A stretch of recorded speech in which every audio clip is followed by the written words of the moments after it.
maior de irmãos nos cultos presenciais. E agora com essa boa novidade de que na quinta também retomamos o culto infantil, isso é mais um encorajamento. Meus irmãos, como já temos dito aqui nessa noite, nós estamos aqui em primeiro lugar para adorar o Senhor, para render graças ao nosso Deus. A partir desse grande propósito para a nossa reunião, temos um outro motivo de gratidão a Deus. A nossa irmã Fabiana, esposa do irmão William, há algum tempo falou da sua alegria em ter concluído a graduação e que ela gostaria também de poder dizer ao Senhor, junto com a igreja, da sua gratidão. Isso nós fazemos constantemente. Semana passada, aqui, rendemos graças a Deus pela formatura de uma turma de licenciatura em computação. Um membro da nossa igreja fez parte daquela turma de formandos. E sempre temos tido a oportunidade de dizer aos membros, nós queremos sim, junto com a igreja, agradecer a Deus por bênçãos derramadas sobre sua vida. Uma igreja do porte da nossa, nem sempre é fácil dizermos tudo que o Senhor está fazendo. Se cada irmão viesse aqui à frente para narrar os feitos do Senhor, nós iríamos ficar impressionados com a quantidade e, na verdade, nós teríamos que despender de muito tempo.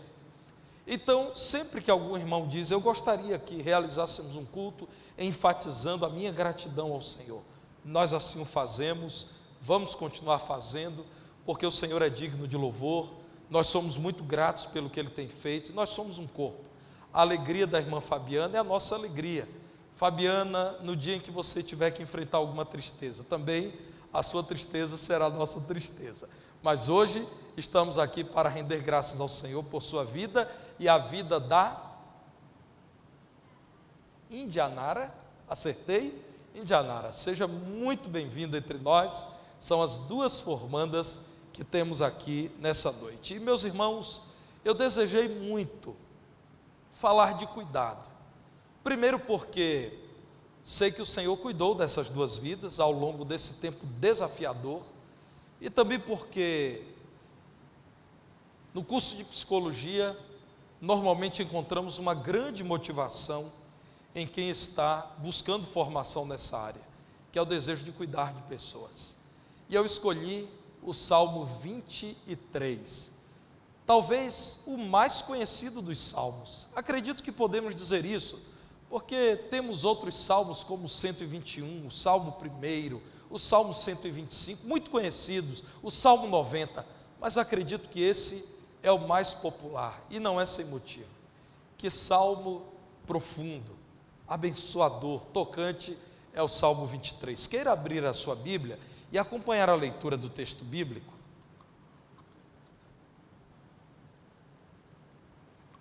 A palavra do nosso Deus diz assim: o Senhor é o meu pastor, nada me faltará. Ele me faz repousar em pastos verdejantes, leva-me para junto das águas de descanso, refrigera a minha alma, guia-me pelas veredas da justiça por amor do seu nome. Ainda que eu ande pelo vale da sombra da morte, não temerei mal nenhum, porque tu estás comigo. O teu bordão e o teu cajado me consolam. Preparas-me uma mesa na presença dos meus adversários. Unges minha cabeça com óleo, o meu cálice transborda.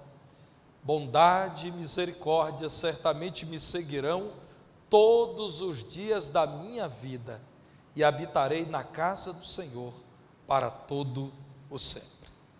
O título pastor foi muito utilizado na antiguidade oriental.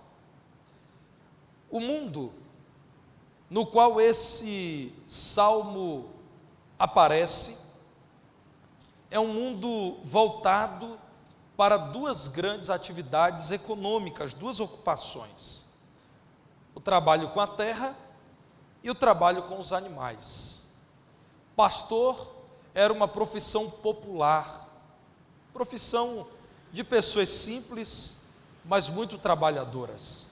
Cuidavam de rebanhos, alimentavam rebanhos, protegiam rebanhos das intempéries, mas também dos animais que poderiam fazer do seu rebanho presa fácil. Mas isso não é tudo, irmãos. Deus usa um pastor que veio a se tornar o segundo rei da história de Israel para escrever esse salmo.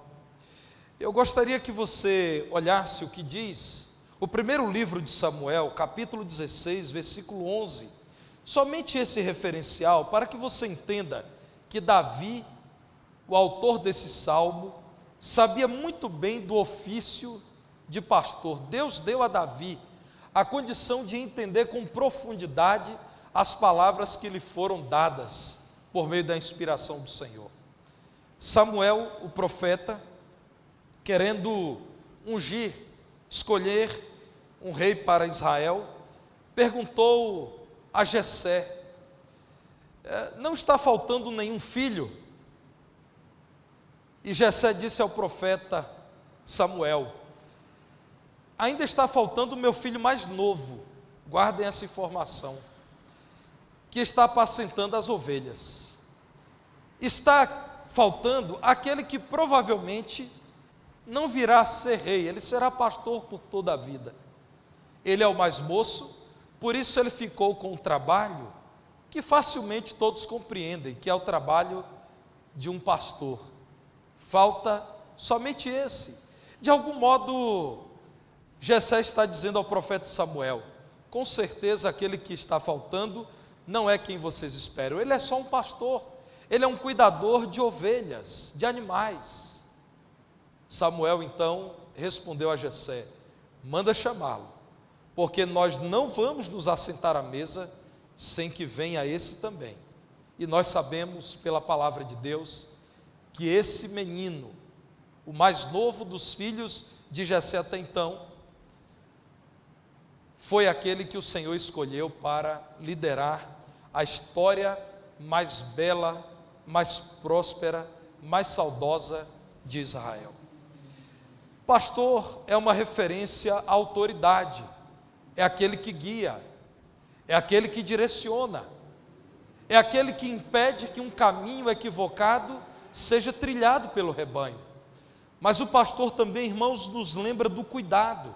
Há muitas referências na palavra de Deus para além do Salmo 23. Por exemplo, no Salmo 80, versículo 1, a palavra do Senhor nos traz um referencial precioso sobre o trabalho e sobre o caráter do pastor. Salmo 80, versículo 1, a palavra do Senhor diz assim: dá ouvidos ao pastor de Israel, tu que conduzes a José como um rebanho, tu que estás entronizado acima dos querubins, mostra o teu esplendor. E aqui, meus irmãos, não há como negar, existe uma referência ao próprio Deus, o Senhor que pode conduzir Israel, o teu povo, mas o Senhor também que cuida. Tu que és pastor de Israel, tu que és o cuidador de Israel. Vejam o Salmo 100, versículo 3, outra referência muito significativa para entendermos o papel de um pastor. Sabei que o Senhor é Deus. Foi Ele, o Senhor que é Deus, quem nos fez, e dele somos. Somos o seu povo e rebanho do seu pastoreio. Como um pastor, ele tem no seu entorno muitos que estão sob a sua autoridade e sob os seus cuidados. Vejam ainda o profeta Isaías, no capítulo 40, versículo 11. Isaías 40, 11, diz-nos assim: como pastor, apacentará o seu rebanho, entre os seus braços recolherá os cordeirinhos e os levará no seio, as que amamentam, ele guiará mansamente. Deus é um pastor de um rebanho muito querido, o seu povo de Israel. E cada ovelha em particular é um membro do seu povo. Nós, os filhos de Deus, podemos saber que não estamos desamparados, abandonados, sem rumo e sem cuidados, porque temos um bom pastor que é por nós. Davi, como eu disse, sabia muito bem do ofício de um pastor, mas ele sabia que existia um pastor para ele que era pastor. É esse que é cantado no Salmo 23, a quem ele se refere na primeira pessoa sempre. Ele sempre está dizendo: o Senhor é o meu pastor, o Senhor me faz repousar, o Senhor leva-me para junto das águas, o Senhor me refrigera a alma, o Senhor me guia pelos caminhos da justiça. Davi sabia muito bem quem era este pastor. E você sabe quem é esse pastor? A nossa irmã Fabiana e a irmã Indianara certamente podem dizer: nós também sabemos que somos ovelhas amadas de um pastor. Integramos um rebanho que não se queixa dos cuidados do seu pastor. O pastor de uma igreja local, como eu e os demais irmãos que aqui estão à frente, muitas vezes falhará em sua tarefa, nem sempre estará presente, porque é um ser humano limitado mesmo, nem sempre dará conta de fazer tudo o que planeja fazer. Mas, meus irmãos, o nosso consolo é que os pastores que o Senhor pôs sobre o seu rebanho não estão sozinhos. Quando eles, que são seres humanos, falham, o sumo pastor do rebanho, o maior de todos os pastores, o grande pastor das ovelhas, que é o nosso Deus, está presente. Lá no silêncio do seu quarto, quando o pastor terreno não sabe que você chora, o grande pastor não apenas vê as suas lágrimas, como providencia consolo. A palavra do Senhor diz que o Senhor enxuga dos olhos toda lágrima. Lá no ambiente do seu trabalho, quando você está abatido, sentindo-se sem perspectivas, existe um pastor que te ouve e naquele momento enche o seu coração de nova esperança. Irmãos, Davi está falando do Deus de Israel, do Senhor que é o nosso pastor, o bom pastor a quem nós conhecemos. Nós podemos conhecê-lo pela palavra e podemos confirmar em nosso viver que Ele é tudo aquilo que a palavra diz acerca dele, que Ele é o provedor do sustento para as suas ovelhas. Na verdade, esse pastor não nega que nessa vida nós teremos que lidar com tribulações. Vejam o Salmo 23, do versículo 4, quando Davi diz: se eu tiver que andar por um vale escuro, em que assaltantes podem me abordar e atentar contra a minha vida, no vale da sombra da morte, eu não temerei mal algum.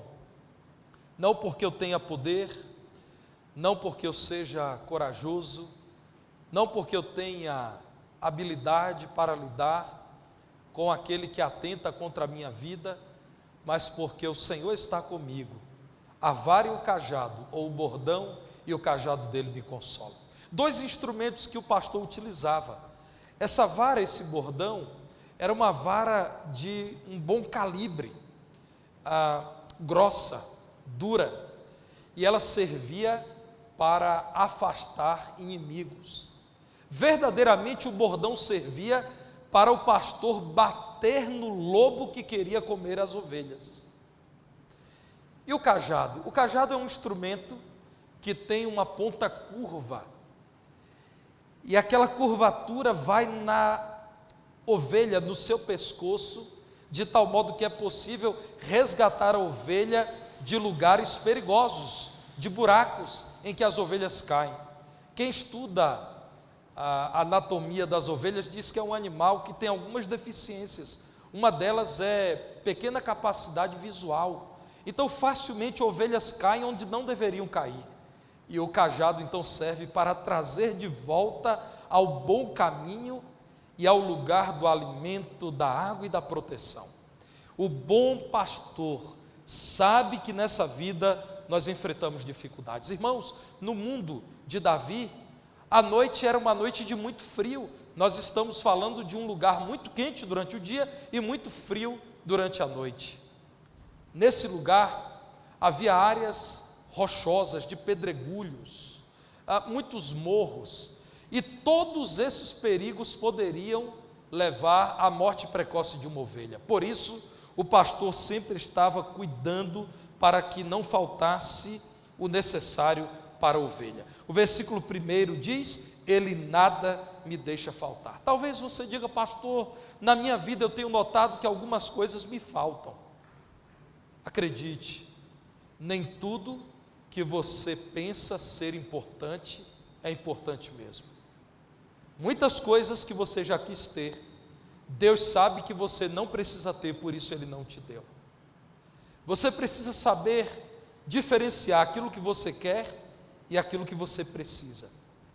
Seja qual for a dificuldade que você já tem enfrentado nessa vida, se você está aqui hoje comigo, nesse lugar vivo, significa que Deus não te deixou faltar coisa alguma. O necessário não te faltou. E se você é crente em Jesus, e se a sua vida chegar ao fim nesta noite, saiba que ainda assim Ele não te deixou faltar coisa alguma, porque na verdade você entrará no melhor de todos os pastos, o pasto eterno, a vida celestial. Meus irmãos, o versículo 2 diz que esse pastor conduz as ovelhas até os pastos que estão verdinhos, não ao lugar em que falta comida, mas o lugar em que há alimento. E aqui, meus irmãos, eu não tenho dúvida, a palavra de Deus deve ser lembrada como pasto verdejante, em que há alimento farto, de boa qualidade, que sustenta as ovelhas do Senhor. O Salmo ainda diz que o Senhor nos leva para aquelas águas que refrigeram, num lugar tão quente como a Palestina durante o dia, ter águas para dessedentar as ovelhas, era ter um bem precioso. Mas ainda, a palavra do Senhor ainda no versículo 3, na primeira parte, diz que essas águas refrigeram a alma. E é claro que o tempo todo está se falando de pessoas, mas utiliza-se da ilustração de ovelhas. Ovelhas, depois que se alimentam e depois que bebem, elas vão para a sombra e descansam, elas se deitam.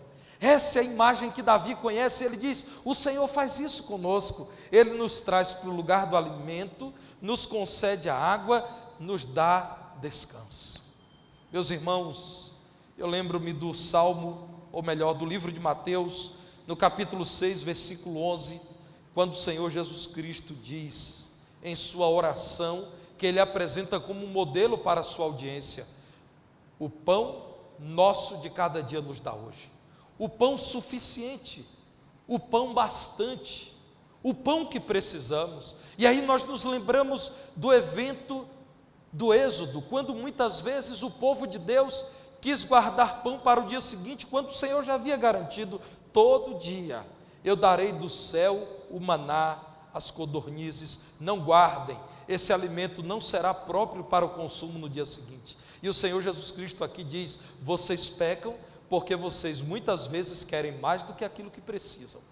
Peçam a Deus o pão bastante hoje, o pão nosso dia após dia. Veja o que a palavra do Senhor diz: ó Deus, nós não queremos muito pão um dia só, nós te pedimos o pão suficiente dia após dia, para que a cada dia vejamos gotejar sobre nós o cuidado do Senhor. Irmãos, a palavra de Deus mostra-nos que o sustento do Senhor é de tal modo que permite a sua ovelha alimentada e dessedentada deitar-se, sabendo que ela está sob os cuidados do bom pastor.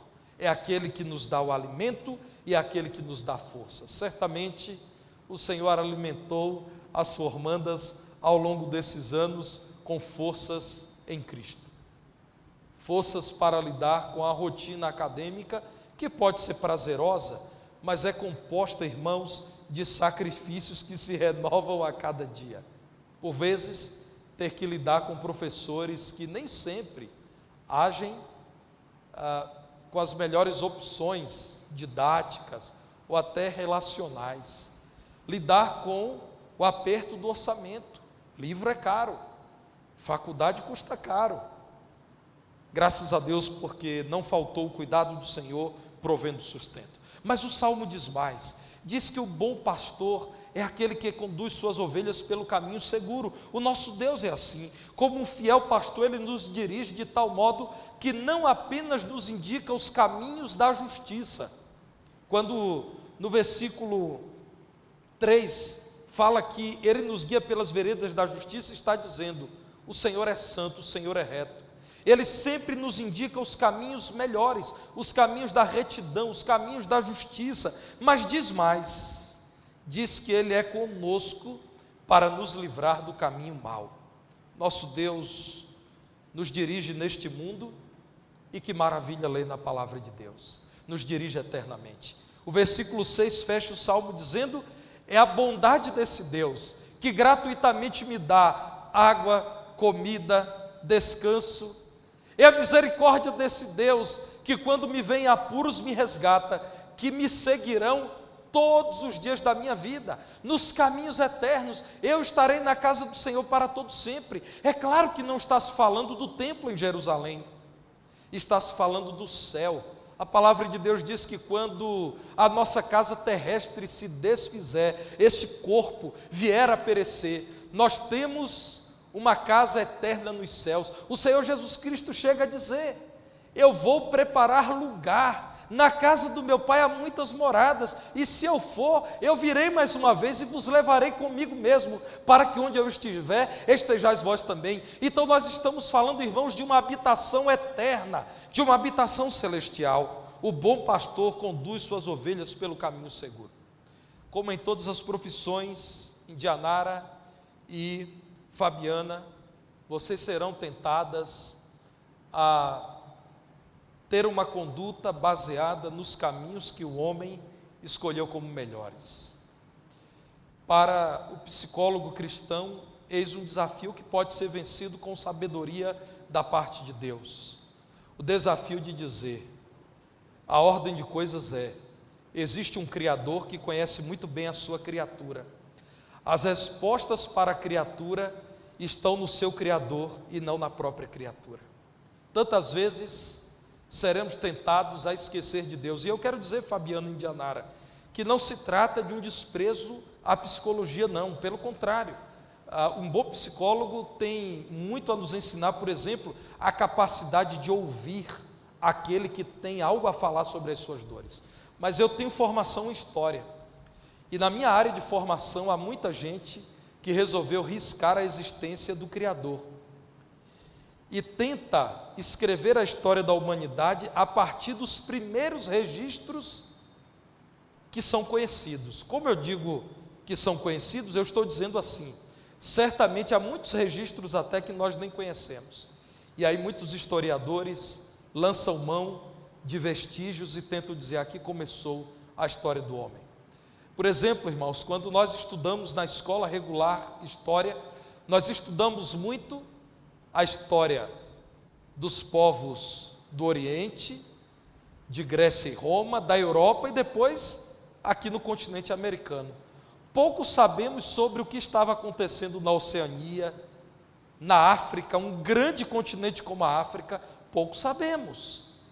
Então, em todos os ramos do saber, em todas as disciplinas acadêmicas, precisamos ter a humildade de reconhecer que existem mais respostas em Deus do que no homem. A vida sem Deus é um absurdo. Tentar compreender a vida, tentar falar da origem da vida, tentar falar da manutenção da vida, tentar falar do propósito da vida sem falar em Deus, é um absurdo, pois o Senhor conduzirá vocês, se vocês assim desejarem, e eu sei que desejam, para que vocês ajam sempre levando em consideração que Deus se importa com aquelas pessoas com as quais vocês se importam, que Deus deseja que vocês auxiliem pessoas que estão sofrendo, mas que vocês levem essas pessoas a entenderem que elas precisam dar um salto, elas precisam saltar do olhar que dão para o seu interior e olharem para fora, para aquele que as criou. Meus irmãos, o bom pastor provê sustento, conduz as ovelhas, mas também socorre ovelhas aflitas. Eu já disse no início que a palavra de Deus, um livro verdadeiro e honesto como é, diz: nesse mundo nós teremos que lidar com aflições. A palavra de Deus fala da fúria de inimigos contra o rebanho, mesmo o rebanho do Senhor. O Senhor então nos socorre, nos protege, nos dá direção com o seu bordão e o seu cajado. Vejam o versículo 5, quando diz: preparas-me uma mesa na presença dos meus adversários, unges a cabeça com óleo, a minha cabeça com óleo, a ponto do meu cálice transbordar. Aqui, irmãos, nós podemos dizer que é a imagem de pessoas reunidas em torno da mesa, mas também podemos lembrar das ovelhas. A palavra na língua hebraica para mesa quer falar de algo plano, de um lugar plano a ser utilizado para alimentação. O pastor levava ovelhas para lugares assim. E muitas dessas ovelhas tinham a cabeça ungida com óleo, primeiro para tratar feridas, porque a ovelha é um animal que o tempo todo vai em busca do alimento e machuca a sua cabeça. E depois porque o óleo sobre a cabeça afastaria insetos, mosquitos, que perturbam o sono da ovelha à noite. E o pastor sabe, se a ovelha não dorme à noite, ele não tem sossego no dia seguinte, porque a ovelha estará cansada, irritada, indisposta. Então a palavra de Deus traça um quadro lindo, dizendo: o Senhor nos traz para o lugar do alimento, e quando nós chegamos, Ele trata as feridas, Ele cuida para que tenhamos um bom repouso. O que a palavra do Senhor está dizendo é que Ele nos salva da fúria do inimigo, que é Satanás. Ele trata os nossos pecados, as nossas feridas, e esse óleo que trata, nós podemos dizer, é o perdão do Senhor a todo aquele que arrependido busca nele nova vida. Mas nós olhamos para a palavra de Deus, reconhecendo que Deus é o bom pastor, e aí nos lembramos que Deus veio a esse mundo na pessoa de Jesus, que disse de si mesmo: eu sou o bom pastor. Antes de falar de Jesus, autodenominando-se o bom pastor, eu quero ler o Salmo 28, versículo 9. Veja o clamor de Davi, o mesmo autor do Salmo 23. Davi diz assim: salva o teu povo, Senhor, abençoa a tua herança, apacenta o teu povo. O que é que um pastor faz? Apacenta, cuida, dirige, conduz e exalta-o para sempre. E Deus, em sua graça, respondeu à oração de Davi, vindo a esse mundo. Jesus veio. E quem é Jesus? João capítulo 10, versículos 11, 14, 15 e 16.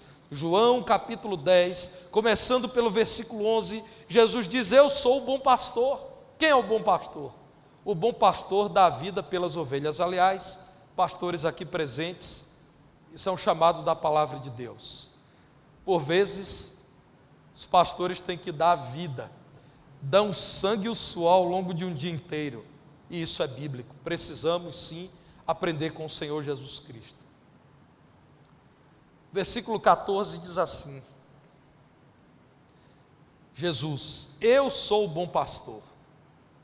Veja o que é um bom pastor: conheço as minhas ovelhas, e elas me conhecem a mim. Versículo 15 e 16: assim como o Pai me conhece a mim, eu conheço o Pai, e dou a minha vida pelas ovelhas.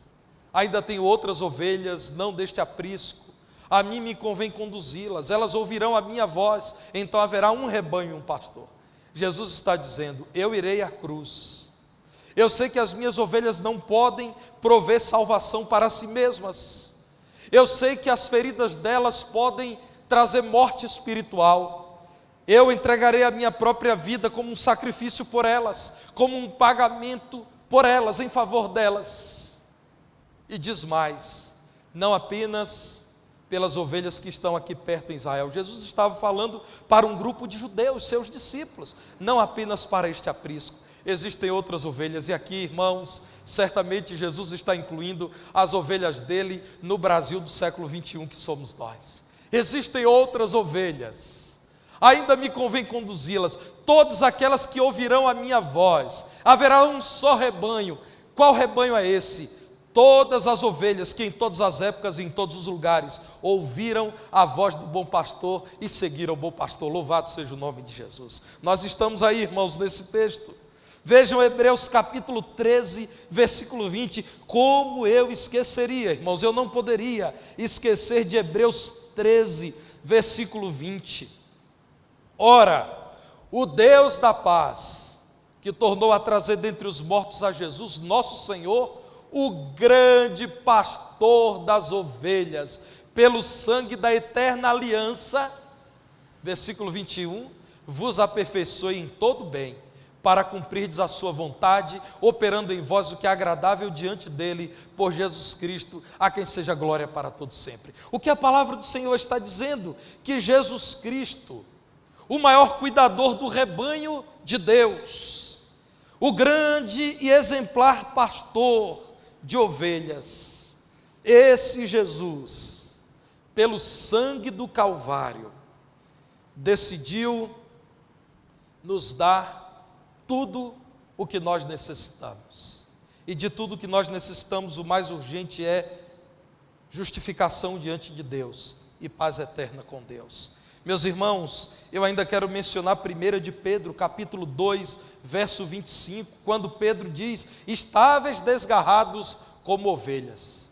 Vocês estavam como uma ovelha que não tinha pastor, ovelhas passando fome, sem rumo, desprotegidas, alquebradas. Agora, porém, agora que conheceram ao Senhor, agora que creram em Jesus, vos convertestes, vocês se viraram, vocês passaram a olhar, vocês mudaram de posição, estavam de costas para Deus, agora vocês convertidos olham para o pastor e bispo da vossa alma, aquele que cuida da alma de vocês. Ele sempre cumprirá as suas promessas firmemente. Em Apocalipse capítulo 7, verso 17, a palavra do Senhor mostra o Senhor Jesus Cristo no céu sendo exaltado, e diz assim: o cordeiro que se encontra no meio do trono os apacentará. O cordeiro que morreu pelas ovelhas, e os guiará para as fontes da água da vida, e Deus lhes enxugará dos olhos toda lágrima. Depois de toda dor, de todo sofrimento, de todo o cansaço deste mundo mau, nós estaremos diante do Senhor eternamente. Ele cuidará de todos os seus eternamente. Ele os guiará para as fontes da água da vida, não faltará vida. Estamos falando de vida eterna, e no céu não haverá mais tristeza, morte, luto, dor, porque as primeiras coisas já passaram. A terra e os céus que conhecemos serão substituídos por novos céus e nova terra, em que habitam a justiça. E a palavra de Deus diz: olha, o mar já não mais existirá. O mar que separa terras de outras terras não mais existirá. Estaremos como um só povo diante do Cordeiro, e Ele nos guiará eternamente. A palavra do Senhor diz que existe um bom pastor, e nós o conhecemos, é Jesus. Nós somos gratos ao Senhor porque na trajetória dessas nossas irmãs, nesses últimos anos, não faltou o sustento do Senhor, não faltou a condução do Senhor a caminhos de justiça, não tem faltado socorro em meio às aflições. Assim há de ser, sempre que estivermos ouvindo a voz do bom pastor. Assim há de ser em sua vida, assim há de ser para você, prezado ouvinte, prezada ouvinte, se você pela fé vier a participar do rebanho do Senhor Jesus Cristo. Você poderá dizer: mesmo que eu tenha que andar pelo vale da sombra da morte, eu não temerei mal algum, porque o bom pastor está comigo. E o bom pastor, o bom pastor, dá a sua vida pelas suas ovelhas. Que Deus, pois, nos ajude sempre a lembrar que nós já conhecemos o bom pastor. Não há por que nos desesperarmos, não há por que nos sentirmos desamparados, não há por que buscarmos caminhos tortuosos. Nós conhecemos o bom pastor, que é Jesus.